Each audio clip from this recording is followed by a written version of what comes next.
திரு Prince Gajendra Babu இணைப்பில் வந்தமைக்கு மிக்க நன்றி. தொடர்ந்து பல்வேறு மாற்றங்கள் கல்வித்துறையில் வெளிவந்த வண்ணம் இருக்கின்றன. ஒரு நாள் ஒரு அறிவிப்பு வெளியாகும் அப்படின்னு எதிர்பார்க்கக்கூடிய சூழ்நிலையில் அந்த துறையில் இந்த வருடம் நம்ம நிறைய அறிவிப்புகளை பார்த்துட்டோம். அப்படி நம்ம இருக்கக்கூடிய ஒரு சூழ்நிலையில இந்த 11ஆம் வகுப்பு பொதுத் தேர்வுன்னு அனௌன்ஸ் பண்ணதிலிருந்து தற்பொழுது அந்த பாடநூல் திட்டத்தில் மாற்றம் உள்ளிட்ட பல்வேறு விஷயங்கள் கல்வித்துறையால கொண்டு வரப்பட்டிருக்கிறது. இது குறித்து உங்களுடைய முதற்கட்ட பார்வை திரு பிரின்ஸ் கஜேந்திர பாபு. பாடத்திட்டத்தில் மாற்றங்கள் கொண்டு வர வேண்டும், கல்வி முறையில் குறிப்பாக தேர்வு முறையில மாற்றங்கள் கொண்டு வர வேண்டும் என்பது நீண்ட நாளாக கோரி வந்த ஒரு விஷயம். இப்பொழுது அந்த மாற்றங்களை அவர்கள் ஒவ்வொன்றாக அறிவிக்கிறார்கள். இது உண்மையிலே வரவேற்க வேண்டிய ஒரு விஷயமாகத்தான் நான் பார்க்கிறேங்க. திரு பிரின்ஸ் கஜேந்திர பாபு, இப்ப இந்த வருஷம் நீட் தேர்வு எழுதின மாணவர்கள் பதிவு செஞ்ச நம்ம கருத்துக்கள் அப்படின்னு பார்க்கும்போது அவர்கள் 11ஆம் வகுப்பு நாங்க படிக்கல அப்படின்னு சொல்ற மாணவர்களை விட சிபிஎஸ்இ பாடத்திட்டம் தான் நிறைய அந்த கொஸ்டின்ஸ்ல இடம் பெற்றது அப்படின்னு சொல்லியிருக்கக்கூடிய மாணவர்களுடைய எண்ணிக்கை தான் ரொம்ப ஜாஸ்தியா இருந்தது. இப்ப அடுத்த ஆண்டுல இருந்து 11ஆம் வகுப்புடைய பாடநூல் திட்டத்திலையும் இவங்க மாற்றம் கொண்டு வர போறாங்க. இது வருங்காலத்துல போட்டித் தேர்வுகள்ல மாணவர்கள் எதிர்கொள்ள எவ்வளவு அவங்களுக்கு ஒத்துழைப்பு தரக்கூடிய வகையில் அமையும்? அதாவது நீங்க மாணவர்கள் சொன்னதாக சொல்றீங்களே, அதை கொஞ்சம் சிந்திச்சு பாருங்க. ஒரு மாணவன் ஹையர் செகண்டரி தமிழ்நாடு கவர்மெண்டோட டெக்ஸ்ட் புக்கை ஃபுல்லா படிச்சுட்டு, அதே மாணவன் சிபிஎஸ்இ பாட புத்தகத்தையும் முழுசா படிச்சுட்டு எனக்கு இந்த புக்ல இருந்து வந்தல அந்த புக்ல இருந்து வரல நான் கருத்து சொல்றான்.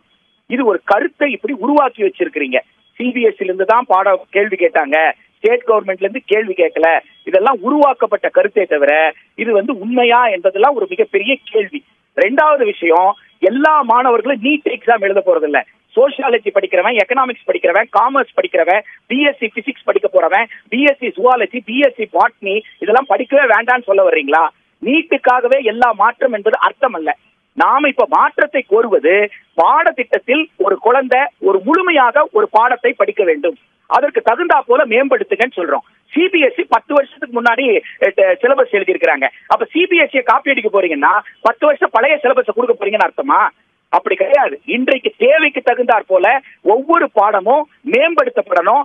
இன்றைய தேவைக்கு தகுந்தாற் போல படிப்பதற்கு எளிமையான வகையில பாடநூல் எழுதப்படணும். அதுதான் இந்த அரசு கிட்ட நாம எதிர்பார்க்கிறோம்.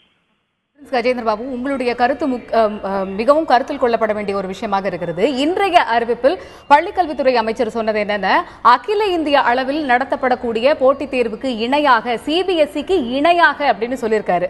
அதற்கு நம்மளுடைய மாணவர்களை நம்ம அதற்கு தயார்படுத்தக்கூடிய வகையில் பாடத்திட்டத்தில் மாற்றம் கொண்டு வரப்படும். அதற்கு உங்களுடைய கருத்து என்னவாக இருக்கு? அதாவது இன்னும் கொஞ்ச நாள்ல பள்ளிக்கல்வித்துறை என்பதே இருக்காது, எனவே நான் அமைச்சராக இருக்க போவதில்லை அப்படின்னு சொல்றாரு. நான் எடுத்துக்கிறேன்.